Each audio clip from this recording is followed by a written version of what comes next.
our experiences and foster empathy, inviting others into our stories.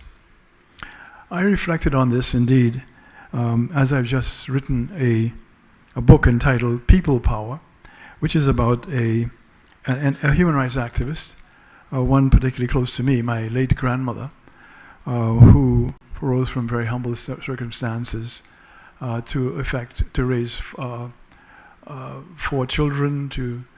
She set up 2 businesses. She financed politicians to go to Britain to ask for the right to independence, the right for women to vote. Women voted for the first time in 1962, and it was because of her hard work. And her story has been told in a book which I've entitled People Power, because there we have from the grassroots people being able to make such an important difference. One of the innovative approaches is Med-Arb, which we discussed at length. Innovative approaches to conflict also involve interdisciplinary collaboration, bringing together experts of various kinds in the process. Technology is also a tool for connection. In our digital age, technology presents both challenges and opportunities for conflict resolution. While social media can amplify the divisions, it can also serve as a platform for constructive dialogue and awareness raising. Cultivating empathy. Empathy is the cornerstone of any successful conflict resolution strategy. It requires us to step outside our own experiences and genuinely consider the feelings and motivations of others. As leaders in our respective fields, we have a responsibility to model empathetic behavior in our interactions with others. Training programs focus on emotional intelligence can equip individuals with skills necessary to navigate conflicts. As we reflect on these innovative approaches to conflict resolution, let us remember that bridging divides is not merely an ideal, it's a necessity for our collective future. Each one of us has a role to play in fostering understanding and promoting dialogue within our communities. Let us commit ourselves to being agents of change, individuals who actively seek out opportunities for collaboration rather than division. Together we can transform conflicts into pathways for growth and unity. Dhanyavad, dhanyavadalu.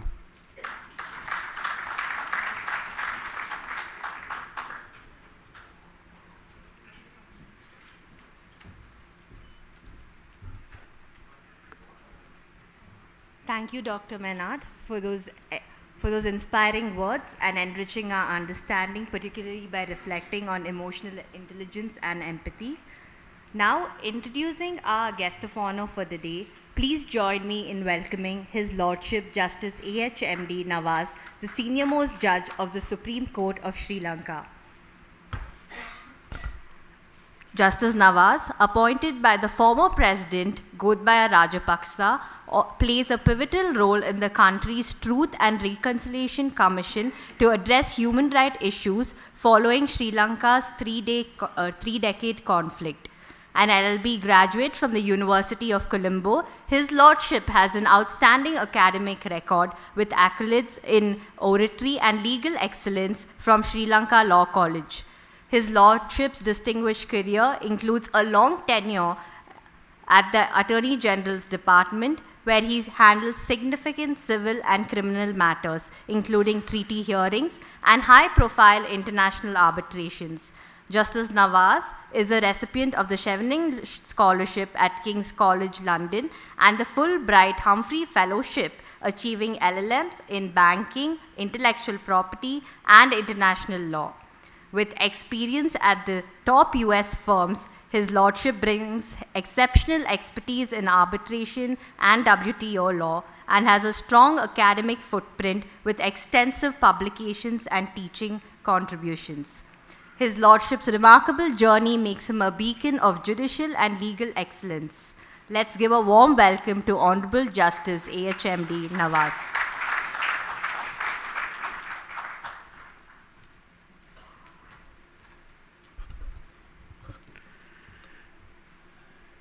Of course, my fond brother and my honored friend, Honorable Justice Gavai, who is raring or who is virtually getting ready to take over the mantle of the Indian Supreme Court, which will be a beacon of light to all of us in the future. And Honorable the High Court Judge, my dear friend, our Chief Minister. In fact, it's good to see you. And of course, Mr. Peter Maynard, my good friend, President, Commonwealth Lawyers Association. It's a pleasure to cross the Park Street and then come to Hyderabad, a city of charm, as Mr. Tariq Khan told us. It holds a lot of attractions to many of us. Of course, his medicinal introduction about how vaccines are produced here brings us close to those memories of how India helped its neighbors by providing medicines during the COVID pandemic. And we were the beneficiaries, and when WHO stamped India's products as usable in the neighboring countries, of course, we are grateful to circumvent. So therefore, it is indeed a pleasure to come over here and see this interactive discussion for the next 3 days. Arbitration is taking over all of us. It has already crept into our judicial adjudications in many a form, and therefore it is very timely and appropriate that that topic should form the most crucial topic for discussion for the next 3 days.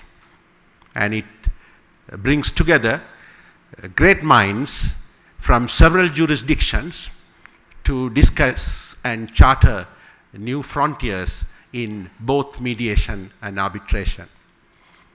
As a lover of India, I must say that we draw great inspiration from Indian jurisprudence. Only a few minutes ago, I was speaking to the Honorable Justice Gavai about his significant judgment, how he quotes poetry and how Lord Denning is quoted in one of the judgments. So this is the best of times for the judiciary of India. If India does well, certainly it augurs well for the neighboring jurisdiction, which can draw from its richness of diversity. And we have promised each other that in the future, the Indian jurisprudence will enrich us insofar as we would also learn a great deal from the Supreme Court of India. So under his captaincy, I have no doubt that we will take it to the greater heights when you take over in May, and we are certainly looking forward to that period of renaissance. While I reflect on the judiciary, it is indeed fitting that we must congratulate and compliment IAMC for organizing such a topical seminar and workshop in conjunction with the Commonwealth Association of Lawyers and Judges. It is pivotal that we have such interactions, and in fact, as Lord Bingham said long time ago, the cross-border infusion of jurisprudence and its impact beyond passport control are the healthiest that can happen to lawyers, academics, and judges. We stand to gain a great deal from that enriching experience. Only a few hours ago, I was reflecting as to how the Indian Evidence Ordinance, Evidence Act, also forms a model for the Sri Lankan Evidence Ordinance. When Sir Fitzjames Stephen introduced the Evidence Act, it was copied and pasted in many a jurisdiction across the Commonwealth. If you take Singapore, if you take Malaysia, if you take Sri Lanka, that legislation is the model for all of us. In the same way, the Indian Penal Code contains similar provisions which have been copied into many Commonwealth jurisdictions. The Civil Procedure Code of India also forms the bedrock for all of us. I'm saying all this just to show the closeness of litigation and the courts that enrich our lives day in and day out. In the same way, today, there is this body of arbitral jurisprudence that has engulfed all of us. The debates are raised as to whether the corpus of jurisprudence on arbitral awards must be followed or not, whether they would form the res judicata.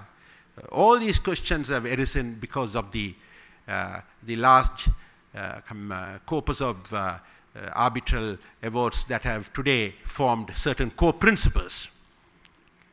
I hope and trust the 3-day seminar will provide food for thought for everybody who is present, fortunately, to listen to the speakers.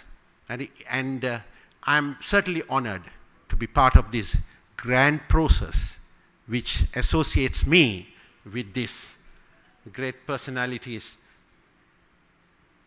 on the podium. I must say, my interactions with my brother has always been on the phone, and I'm very glad that I'm today having the opportunity to physically meet him and converse with him, even though I met him in Punjab, Chandigarh, a long time ago. In a way, these interactions provide the basis for friendship, the basis for everlasting relationships, and the bonds that we form at these conferences will go on forever, like Tennyson's brook. Thank you very much for inviting me, and namaste to all of you. All the best to you. Thank you.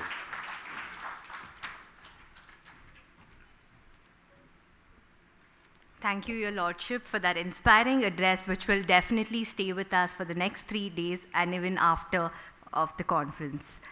Introducing our next guest of honor for the day, it is my privilege to welcome the Honorable Chief Justice Shri Alok Arade.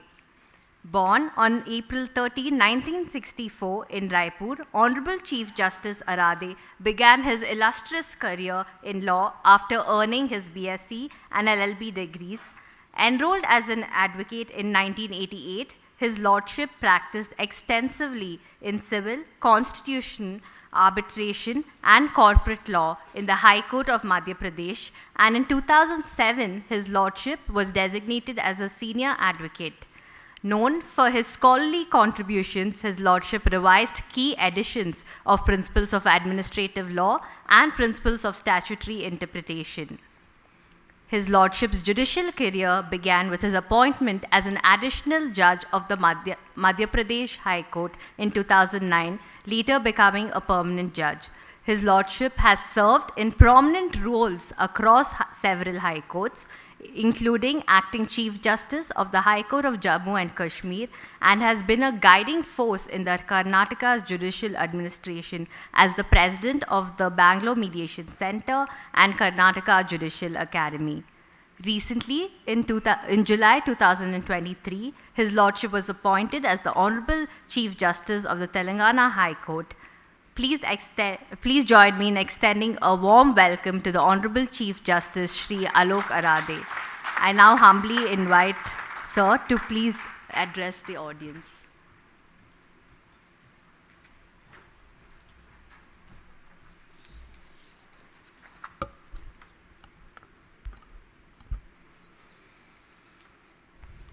Honorable Mr. Justice B.R. Gavai, Judge Supreme Court of India, Mr. A. Revanth Reddy, Honorable Chief Minister, State of Telangana, Honorable Mr. Justice Naas, Senior Judge, Supreme Court of Sri Lanka, Dr. Peter D. Med-Arb, President, Commonwealth Lawyers Association, distinguished guests, ladies and gentlemen, Namaskar. It is indeed my privilege to be amongst you all in the inaugural session of this conference hosted by IAMC Hyderabad in collaboration with Commonwealth Lawyers Association. The platform brings together some of the brightest minds in law, business and dispute resolution, united by shared commitment to foster effective and harmonious methods of resolving dispute. Arbitration model is an innovative approach to alternative dispute resolution which combines the strength of arbitration and mediation to resolve the disputes efficiently and amicably. It provides a structured yet flexible framework which balances the enforceability of arbitration with collaborative potential of mediation. The dual nature of process allows the parties to maintain a degree of control over the process and its outcome. The importance of Med-Arb has been highlighted by the report of high-level committee headed by Honorable Mr. Justice B.S. Sri Krishna, former Judge Supreme Court of India. The report mentions the substantial benefits of Med-Arb process and discusses how the process saves times and is cost efficient. It has been highlighted in the report that process permits the parties to have greater autonomy with a structured timeline. The report further suggests that the time and cost could be reduced up to 30% as compared to traditional arbitration, making it a viable option for business houses aiming to minimize expenditure. The mediation arbitration model has seen increasing acceptance globally. The process is accepted widely in India and Asia due to our country's cultural preference for conciliation and dialogue. The arbitration institutions like IAMC Hyderabad, the international arbitration centers in Delhi and Mumbai have incorporated mediation arbitration process into their services. The Arbitration and Conciliation Act 1996 and the Mediation Act 2023 support hybrid alternative dispute resolution mechanism. The draft amendment to Section 30 of the Arbitration and Conciliation Act 1996 has proposed substitution of the words arbitral award with mediated settlement agreement enforceable in accordance with provisions of Mediation Act 2023. The proposed amendment represents a step towards encouraging settlement without impacting the ability of parties to take recourse to the remedy of arbitration. The Med-Arb model has found acceptance even on a global level. Singapore International Mediation Center and Singapore International Arbitration Center have collaborated to offer arbitration protocol, which is a huge success. The key reasons are strong legal framework, institutional support and recognition of mediated settlement in international arbitration under the UN Convention on Mediation. In Australia, mediation arbitration is generally a flexible option which offers smooth transition from mediation to arbitration. The process starts with a mediation phase, and if the parties reach a stalemate, they can transit directly to arbitration with some neutral third party or appoint a new arbitrator. In Tanzania, Med-Arb has found a unique application in labor disputes. The labor institutions mediation and arbitration guideline rules legalize Med-Arb with mediation mandatory before the arbitration can proceed. This structured process ensures that labor disputes are handled efficiently while giving parties a strong chance for resolution at each stage. The Med-Arb process promises an efficient hybrid dispute resolution mechanism.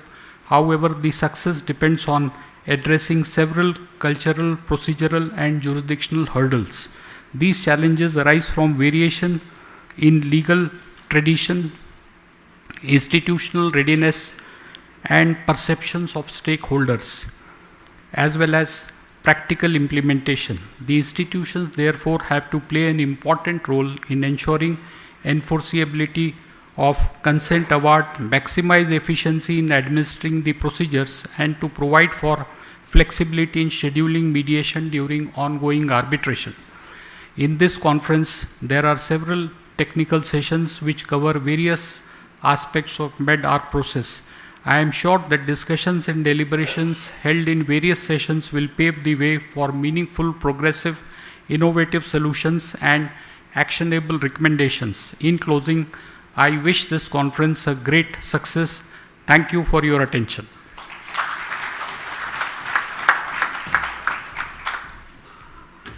We are truly grateful, Your Lordship, for sharing your invaluable and thought-provoking insights covering significant steps that have been taken by various Commonwealth countries. Ladies and gentlemen, it is my honor to introduce the Honorable Chief Minister of Telangana, Shri Enumala Revanth Reddy Garu, a dynamic leader whose political journey and accomplishments have inspired many. Born on November 8, 1969 in Kondareddipalli, Nagar Kurnool district, Telangana, Mr. Reddy Garu pursued a Bachelor of Arts from AV College, Hyderabad, setting the foundation for his political career. He began his public service journey by contesting the local body elections and successfully securing a position as a ZPTC member from the Midgil Mandal. He later was elected as a member of the Legislative Council in 2007 and from 2009 to 2018 served as a member of the Legislative Assembly. Further, in 2019, Mr. Revanth Reddy Garu became a member of the Parliament after successfully contesting in the general elections. His unwavering dedication led to his appointment as the President of the Telangana Pradesh Congress Committee in 2021. Under his visionary leadership, the INC achieved a landmark victory in 2023 Telangana Assembly elections, marking a significant shift in the state's political landscape. On December 7, 2023, Mr. Revanth Reddy Garu was sworn in as the Telangana's second Chief Minister. Known for his people-centric governance, he is committed to making the Chief Minister's office accessible to citizens, embodying a transparent and inclusive leadership style. Mr. Reddy Garu is also dedicated towards making the state of Telangana a $1 trillion economy with the development of its cities and villages with world-class infrastructural facilities, which has already commenced at a rapid rate. The government of Telangana, with huge credit to Mr. Reddy Garu, has also tuned in major investment deals and MOUs, which would deliver a plethora of job opportunities for the people. A former member of the Parliament representing Malkajgiri and a veteran legislator, Honorable CM Mr. Reddy Garu's contributions continue to shape Telangana's progress. We are absolutely privileged and graced to have him with us today. I now humbly invite the Honorable Chief Minister for the State of Telangana, Shri Enumala Revanth Reddy Garu, to deliver the keynote address.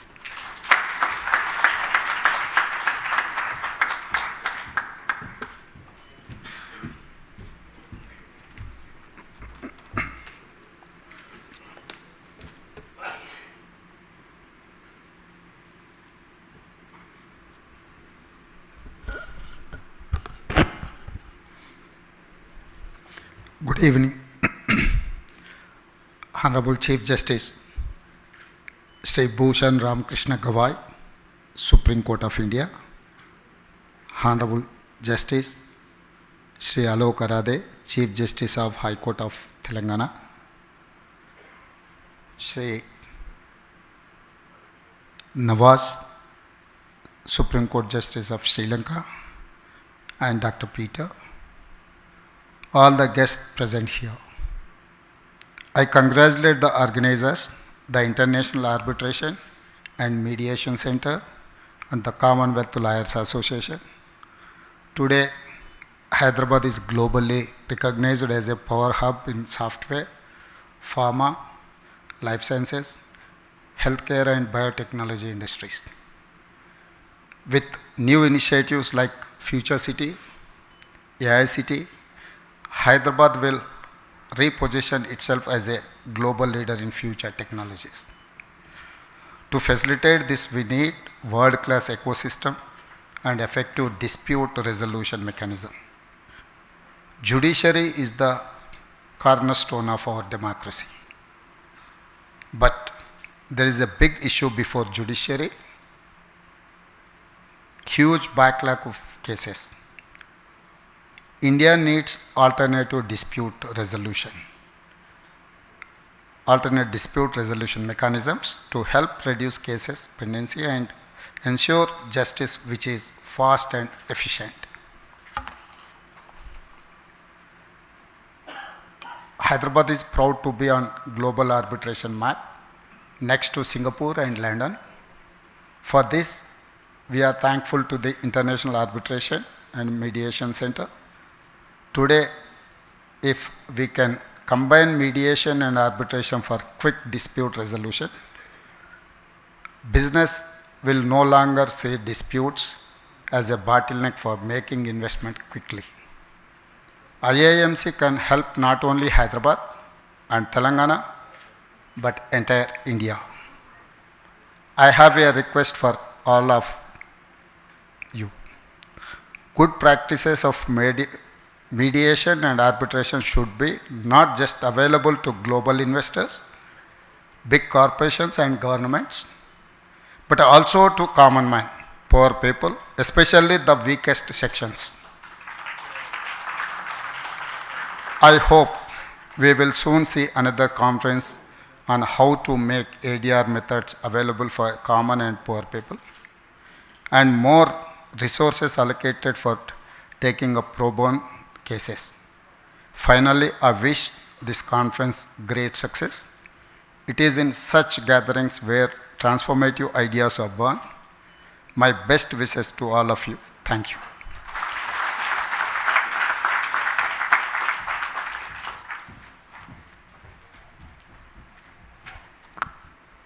Thank you, Shri Enumala Revanth Reddy Garu, for addressing us with your profound words of wisdom. Now, it is an honor and privilege to introduce Honorable Mr. Justice Bhushan Ramakrishna Gavai, esteemed Judge of the Supreme Court of India. Born on November 24, 1960, Honorable Justice Gavai began his legal journey in 1985 and soon established a strong practice in constitutional and administrative law, initially working with renowned Advocate General Raja S. Bonsale. Yes.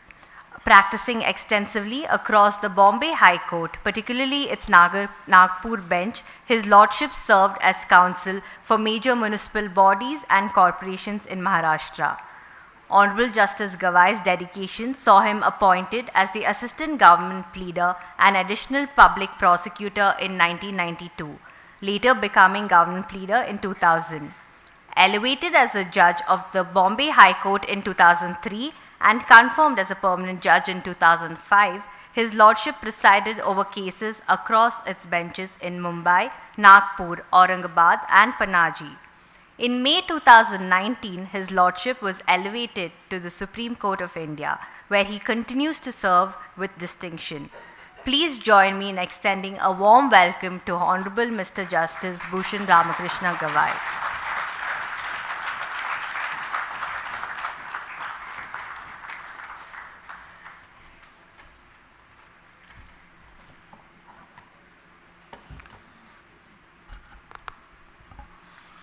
Honorable Justice, Honorable Shri Anumolu, I'm sorry because we always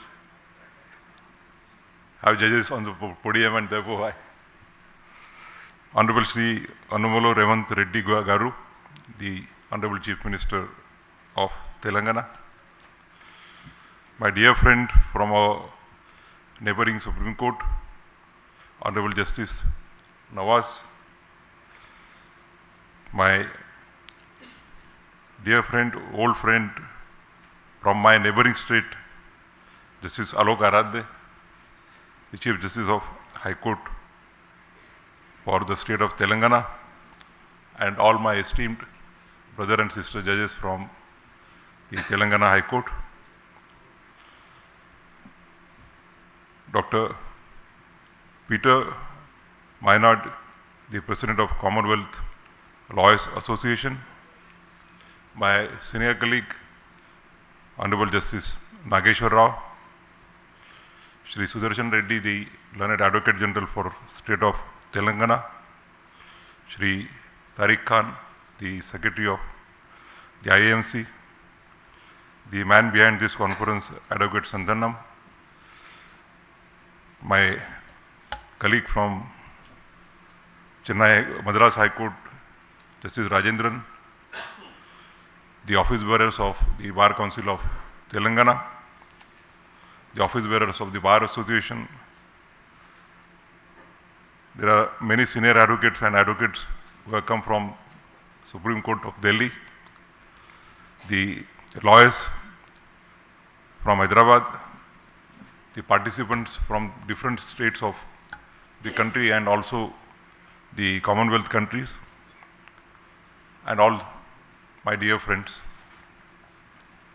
At the outset, I thank the organizers, the IAMC and the Commonwealth Lawyers Association, for organizing this conference and giving me an opportunity to be with you this evening.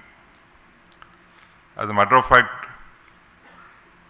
Honorable Justice Nageshwar Rao had issued a command to me about 6 months back that I should reserve this day for Hyderabad, and around I was to come on 23rd, but 2 months back when Mr. Sanathan met me at Kumarkon in Cochin for a conference, he told me I have to come on 22nd and not 23rd. So I had to rush after finishing the court work. I'm really grateful to the organizers for giving me this opportunity. As I address this August gathering, I'm reminded of the words of Nelson Mandela, who once said, and I quote, "If you want to make peace with your enemy, you have to work with your enemy. Then he becomes your partner," unquote. These words, though simple, encapsulate the ethos underlying meditation and arbitration. Med-Arb is not merely an idealistic inspiration, it is a pragmatic blueprint for turning adversarial litigation into collaborative problem solving, where parties cease to view each other as opponents and instead work together towards a mutually beneficial resolution. One of the first known cases of Med-Arb in the international arbitration was the case of IBM versus Fujitsu. This case is considered exceptional in many ways.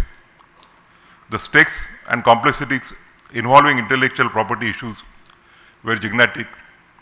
IBM, the world's largest computer company, and Fujitsu, Japan's largest computer manufacturer, were disputing claims involving the proprietary rights to thousands of computer software programs and alleged damages amounting to several $100 million, which arose out of an arbitration clause provided in a settlement argument.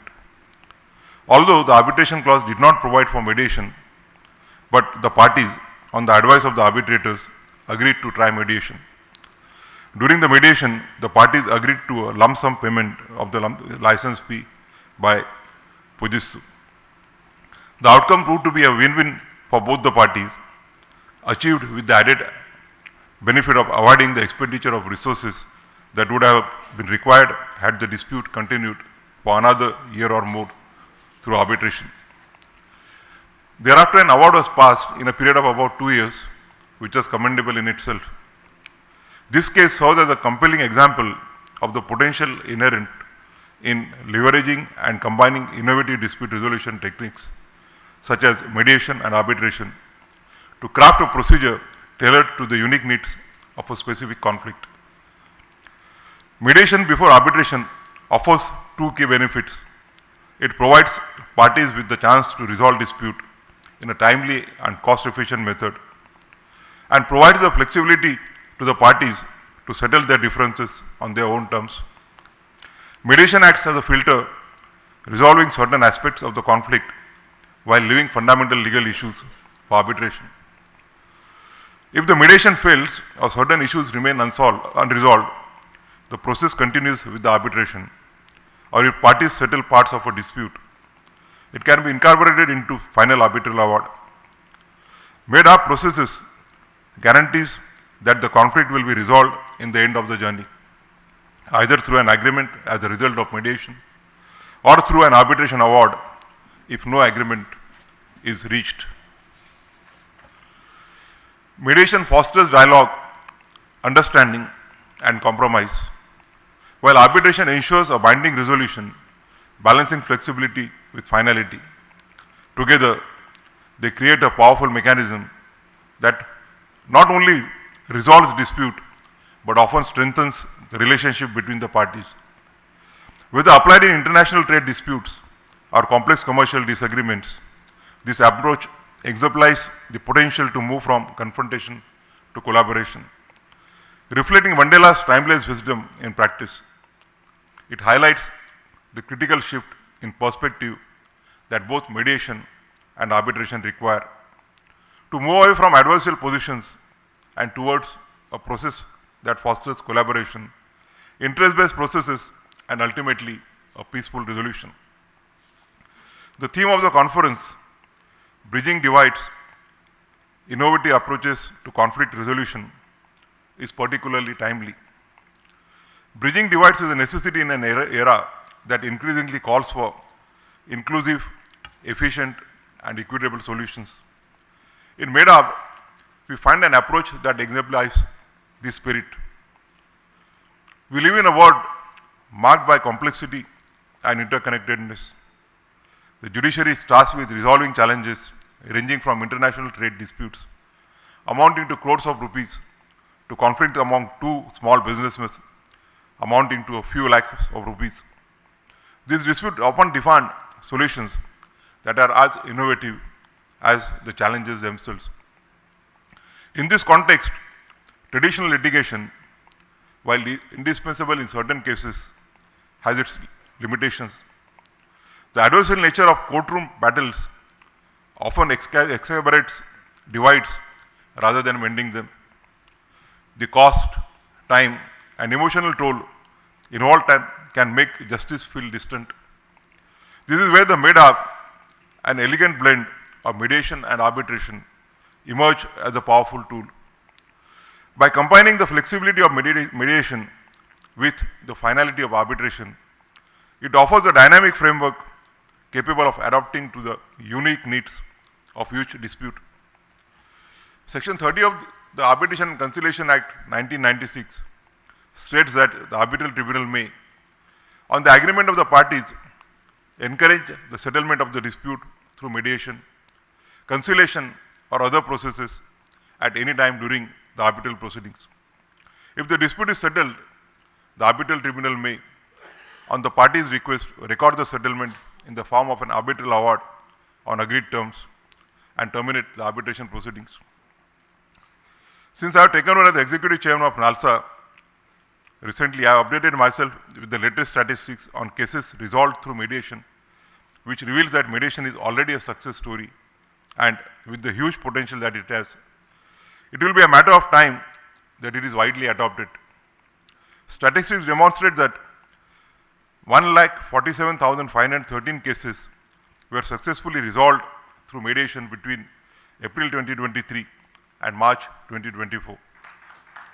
An increase of 2,000 cases compared to the period between April 2021 and March 2022. This steady growth underscores the growing acceptance of mediation in India.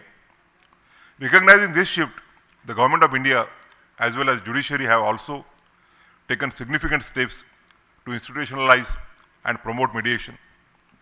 The Government of India passed the Mediation Bill 2021 in August 2023, marking a pivotal moment in the evolution of alternate dispute resolution in India. With the presidential assent in September 2023, the Mediation Act 2023 became the nation's first standalone legislation on mediation. More than 1,000 cases were resolved through special Lok Adalats set up by the Supreme Court. This demonstrates how ADR can provide efficient, cost-effective, and amicable solutions, reducing the burden on courts and ensuring faster access to justice for citizens. The Government of India has been actively addressing the practical challenges associated with arbitration and has undertaken significant amendments to enhance its effectiveness as a mode of dispute resolution. Key amendments were introduced to the Arbitration and Conciliation Act in 2015 and 2019, reflecting a concerted effort to refine the arbitrational framework. Government has also taken various steps, has set up experts committees, and has been promoting the cause of ADR and not just arbitration in India. A significant milestone in India's arbitration journey is setting up of a specialized arbitration bar called Arbitration Bar of India, which I have learned is taking various initiatives to inculcate best international practices in Indian practice of arbitration. The Indian judiciary has also played a pivotal role in supporting arbitration. Many of the amendments over the years have drawn inspiration from judicial pronouncements and discussions. In several landmark judgments, courts have reinforced the sanctity of arbitration agreements and reaffirmed the finality of arbitral awards.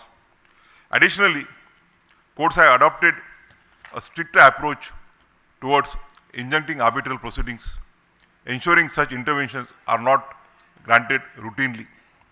The judicial stance has provided greater certainty and stability to the arbitration process, bolstering parties' confidence in its reliability as a dispute resolution mechanism. These proactive measures by both the government and the judiciary have significantly contributed to promoting mediation and arbitration in India. And I am hopeful that with the collective efforts of legal professionals, the judiciary and the government, Med-Arb can also emerge as a preferred dispute resolution mechanism, combining the best of both mediation and arbitration to deliver efficient, fair, and amicable outcomes. Bridging divides also requires us to bridge the gap between tradition and innovation. We must embrace the transformative potential of technology, artificial intelligence, and cross-disciplinary approaches to reimagine justice delivery systems. By integrating these advancements, we can create mechanisms that are not only efficient, but also more accessible and adaptable to the diverse needs of the society. One of the significant innovations in dispute resolution is the rise of online dispute resolution. ODR extends the principles of traditional dispute resolution, such as mediation, arbitration, and negotiation, into the digital realm. Other technological advancements are the adoption of hybrid hearings and the real-time transcription services.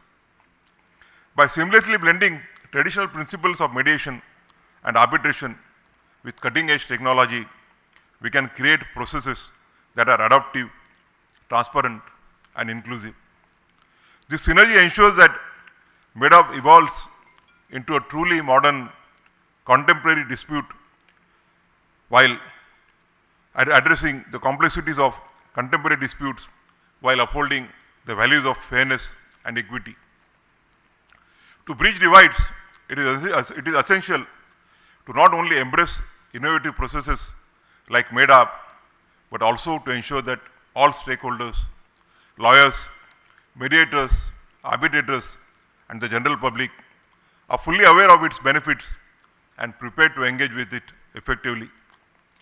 Lawyers must understand the strategic advantages Med-Arb offers their client, while the general public must be made aware of the accessibility and ability to provide timely resolutions.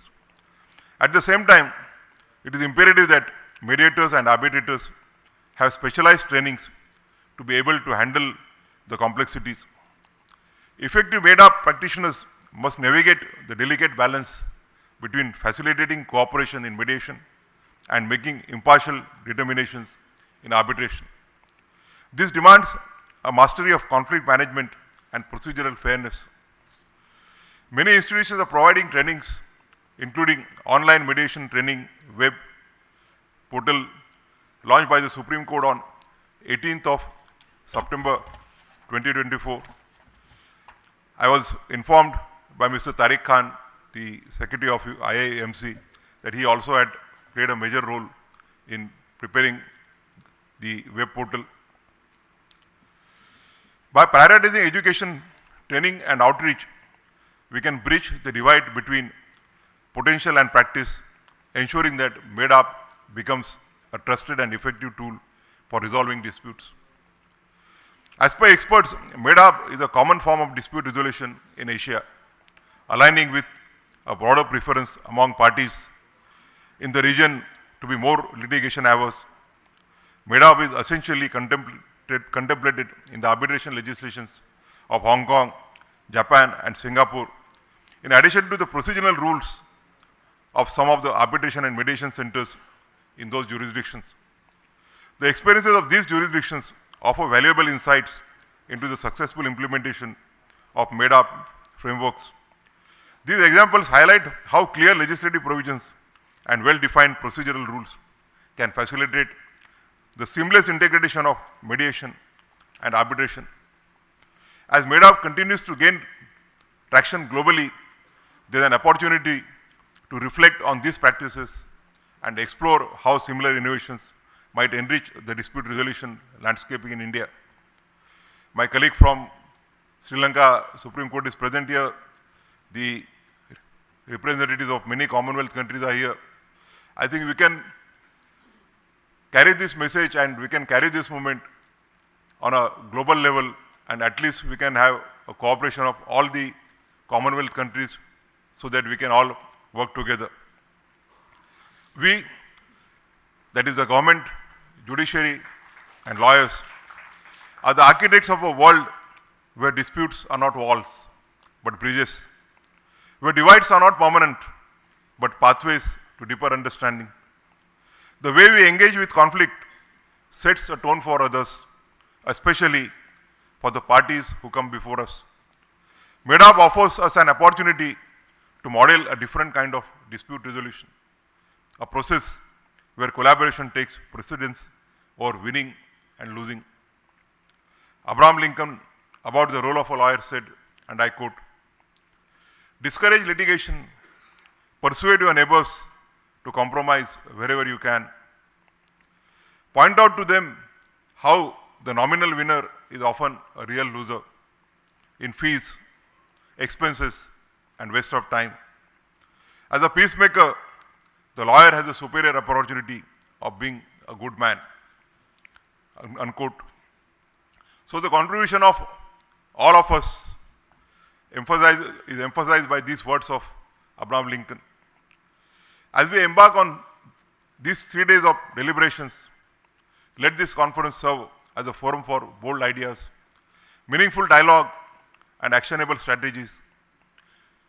The collective expertise of all of you, built on years of experience in the courtroom, mediation, and arbitration hearings, will be the foundation upon which new solutions can be crafted. I look forward to the discussions and collaborations which started today afternoon and will go on for next 2 days. And I'm sure that these discussions and collaborations will unfold many nuances in the field of mediation and arbitration. Since this is an inaugural function, I would like to stop at this. You have been attending working sessions from afternoon and also have to undergo the sessions for next 2 days.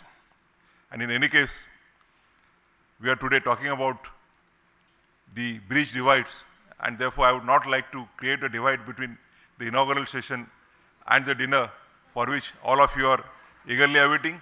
I once again congratulate the International Arbitration and Mediation Council, Hyderabad, and the Commonwealth Lawyers Association for organizing this conference on such an important issue at such an important point of time.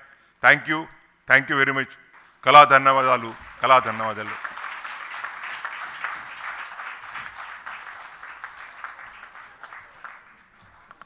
Thank you, Your Lordship, for addressing us with your profound words of wisdom and eloquently outlining the blend of mediation arbitration model as a unique and much needed dispute resolution mechanism. May I kindly request all the dignitaries to please step forward for a picture.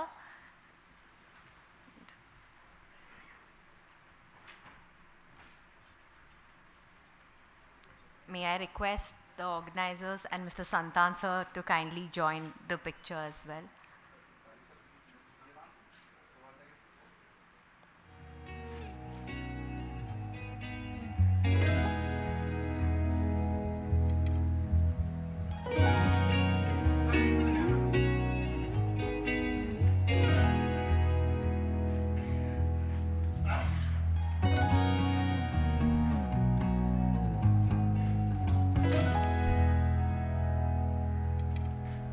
So we have a request from the IAMC team as well to quickly join.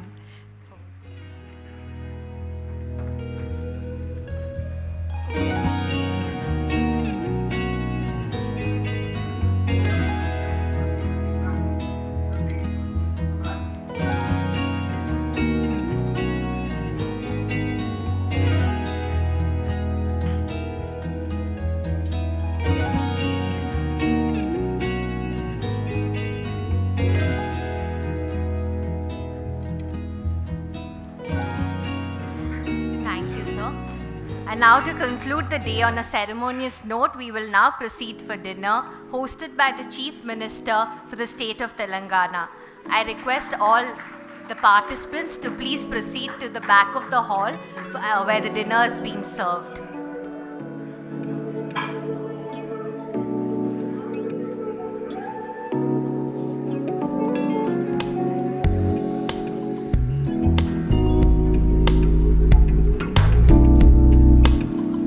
Gentlemen, I request you to please proceed to the back of the hall where the dinner is being served.